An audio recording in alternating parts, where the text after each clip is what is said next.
So today I'm going to be presenting Coding Comps. So Coding Comps is a side project I've been working on for a little while. Now, the idea of Coding Comps is to present a directory for competitive coding competition.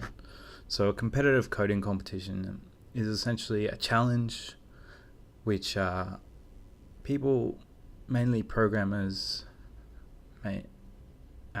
mainly people from IT backgrounds, try and solve a coding challenge using code, which might have different constraints such as time, performance, space, etc. And then usually the winner gets some prize or maybe some recognition or a job. There's a lot of different things, and it was, I guess, made very popular in the Facebook movie, The Social Network, if anyone has ever seen that. So I'm going to start by introducing my user persona. So my user persona is Stephen. So you might have a rough idea who this is. Stephen's a computer science grad at the University of Technology, Sydney. He's in his penultimate year, or maybe even ultimate year. But regardless, he's looking for grad jobs or summer internships. Stephen is the kind of person who would like to work at a top tech startup or just tech companies in general. So in the example of Sydney, maybe Atlassian, Freelancer, Google, the newly opened Twitter. There's a lot going on around at the moment. So looking at market size overall, and assuming that for 3 years of university and 3 years after university, you would be interested in coding competitions. So looking at the IT, software engineering, computer science graduates from the Australian Department of Education and Training Statistics, we can arrive at a number at roughly 131,000. So we look at this in a sense of how many enrollments do we have from 2012 to 2014? So about 109,000. And then we've got about 21,000 graduates in that same time period. So looking at a snapshot of 2014, we've got the 3 years of an IT degree represented, and then 3 years following that. So those kind of people are, I guess, gives us a broad understanding of 6 years, 3 years of university and 3 years after. So that's how we arrive at the 131,000. So looking at our biggest competitor, HackerRank, they have over 1 million users, but most of those users are from the US and Russia and China and India, of course. So we're really trying to target the Australian market, starting with Sydney. So now let's get into the problem. What is the problem? So people like Stephen are unable to find coding competitions in a central location. There are a few central locations, but they only normally come from one source, that platform's competitions. So Stephen wants to be able to look at multiple sources, all aggregated together. Some other problems that Stephen might encounter is that he's unable to track or monitor competitions that he's interested in. So an example might be you might want to do one competition on HackerRank, Google CodeJam, and another on CodeChef. There's no real... You have to, I guess, sign up to 3 different accounts just to track all of those. Coding Comp's solution is to try and minimize that. So if you need to sign up for your Google CodeJam competition, Coding Comps will be able to tell you how to do that. Another problem is unable to sort competitions by attributes. So within the programming world, some people have preferences for languages, or maybe they're only interested in competitions where they can get a job or they can get money, or it might be data competitions only. So at the moment, none of the solutions really handle this very well. So I've talked a little bit about it, but I'll go into more detail. So Coding Comps. What's Coding Comps? So it's a project that I'm building, and it's a directory of coding competitions, competitive coding competitions. It's a way to keep up to date with these competitions. So as you can see from the screenshot here, that's what Coding Comps is looking like at the moment. There will be some changes soon, but that's roughly how it looks like at the moment. So since starting the General Assembly product management course, a lot of things have changed in the way I look at Coding Comps. So I made a lot of assumptions of features and their priority, but after really talking to my users, I realized that some things aren't such large priority. For example,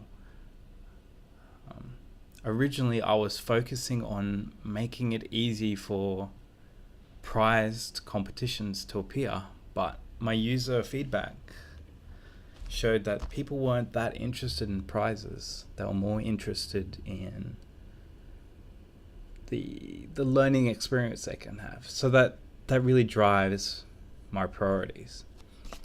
But also another thing that this course has taught me is that I can make features simpler. I always thought I understood how to make an MVP, how to simplify it, but I realized that there's always a simpler way to do something, and it doesn't necessarily have to impact the customer.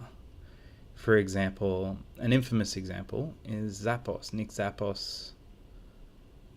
of Zappos, sorry. His online shoe store, his MVP was essentially just having a website with a few shoes. People would order them, and then we'd run to the shop. You can't get much simpler than that. So let's have a look at a competitive view of the landscape that Coding Comps will be in. So Coding Comp's strength is its simplicity, and also how it is agnostic to existing coding competition platforms. So it won't have any preference over which platforms it gets its coding comps from. And this is an advantage over many other solutions. But the weakness of Coding Comps is that it won't have a platform for hosting competitions. Now, this is deliberate. However, it's a weakness in the sense that a lot of companies make their money from providing that service of hosting coding competitions. And another weakness, which HackerRank is really pushing for at the moment, is that there's no pipeline for jobs. So Coding Comps in itself is not a way to get a job. It's more competing in the competitions that is a pipeline for jobs, not Coding Comps unto itself. So some of the opportunities that we're presented with is we can promote competitions that might not be promoted normally, and this presents a potential revenue stream, but also a way to, I guess, promote some less popular competitions, maybe ones with smaller budgets. For example, if there's coding competitions to solve problems that, I guess, may have a good benefit to humanity, but not necessarily a prize benefit, we can really push that. Another opportunity that I'm particularly focusing on for the MVP is targeting the Australian market. Although it's a lot smaller, a lot of assumptions, a lot of things we learn in Australia can be extended out to other Western countries due to similar culture. in our landscape, there are a lot of threats as well. Coding comps is not particularly complicated, and there's a low barrier of entry. And the established competition, the most established, is probably HackerRank, and they're valued at $100 million. So if they decide they want to compete, it's not very hard. If they want to compete directly, sorry. So let's look more into some of our competition. So just a recap. So I'll look at 4 main competitors. So HackerRank, Codeforces, and Topcoder. So once again, HackerRank, Codeforces, and Topcoder all have their self-hosted platform for competitions. Although this is missing from Coding Comps, I believe it's a strength, as Coding Comp's purpose is to be simple and to target everything. In the future, possibly hosting coding competitions is a possibility, but for the moment I don't see much benefit, and I guess it'd be a lot of time investment to get to that point. Another attribute that I'm really interested in is whether you need to be logged in to have a look at competitions. So HackerRank and HackerRank and Topcoder, you both need to be logged in. However, Codeforces, you don't. So in a sense, Coding Comps shares a little bit with Codeforces. Being able to follow competitions is possible in everything apart from Codeforces. This stems back to Codeforces as a very simple website, very effective, but very simple. Some other competition that I looked at, but not in depth, is CodeChef, a Reddit subreddit. It's called Coding Contests, Codabyte, and HackerEarth. Most of these companies are American-centric, and the most internationalization they do is for China, India, and Russia, as they have quite large computer science cohorts. So, from my perspective, there are 2 most important features.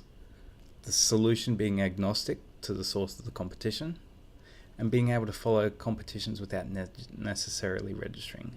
And in this case, I mean following in the sense that you can look at details around the competition. So none of the competitors do both of these, and most coding competition platform. So I really see that Coding Comps has a potential to be very different from these. So in conclusion, I don't think my persona is directly being served by current solutions out there. I've identified some features that might serve their needs. However, this is definitely going to be the crux of how I build Coding Comps, is to serve these customer needs going forward. Just before I finish, I'll go through some next steps.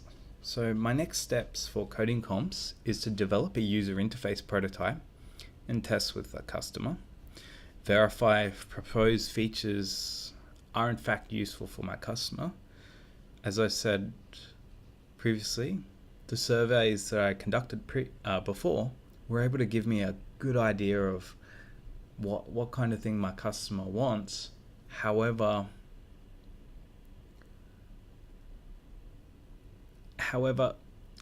I can't just make that assumption that once they see these features that they actually want that. So I got to re-verify that, and that's a part of the agile lean process. And finally, I want to do a more in-depth interview with my persona to really understand them a bit better. So I have a person and idea in mind who is very, very similar to Steve, the persona I presented before. And I think I can learn a lot by talking to them more directly. But otherwise, my goal is within the next few months to be able to launch Coding Comps. So thank you very much for listening.